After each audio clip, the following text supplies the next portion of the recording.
Hi అండి. ఈరోజు దోసకాయ పచ్చడిలోకి పల్లీలు వేపుతున్నాను. మినువులు కొంచెం వేసుకున్నాను. ఆయిల్ వేసి దాంట్లోకి కొంచెం మెంతులు, పచ్చిమిర్చి ఒక 10 పచ్చిమిర్చి వేసుకున్నాను. 2 టమాటాలు వేసుకున్నాను.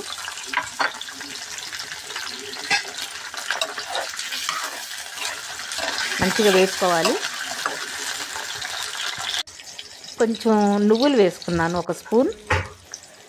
వెల్లుల్లి ఒక 4-5 రెబ్బలు, చిన్న నిమ్మకాయ సైజ్ అంతా చింతపండు, కరివేపాకు మంచిగా వేపుకున్నాను.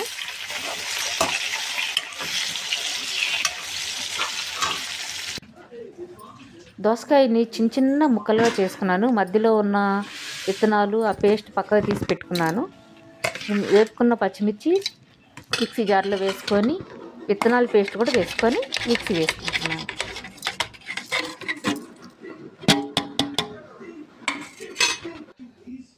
ఇప్పుడు తాలింపు వేసుకుంటాను. ఆవాలు, ఆయిల్ వేసుకొని ఆవాలు, జీలకర్ర, కొంచెం ఎండుమిర్చి, కరివేపాకు వేసి తాలింపు వేసుకుంటున్నాను. ఇప్పుడు ఆ పేస్ట్ తాలింపులో కలిపేసుకున్నాను. ఇప్పుడు దోసకాయ ముక్కలు కూడా వేసి కలుపుకుంటాను మంచిగా. అంతేనండి, వెరీ సింపుల్ దోసకాయ పచ్చడి. ఎవరైనా చాలా ఈజీగా చేసేసుకోవచ్చు. చాలా టేస్టీగా ఉంటుంది. పక్కన ఏ కర్రీ అవసరం లేదు. ఓన్లీ దోసకాయ పచ్చడితోనే తినేయచ్చు వేడి వేడిగా.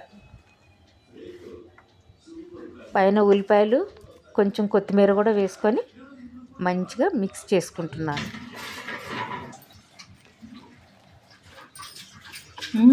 ఉప్పు కొంచెం టేస్ట్ చూసాను, సరిపోయింది. చాలా బాగుంది. మేము స్పైసీ తక్కువ తింటాము. ఓకే అండి, థ్యాంక్ యూ.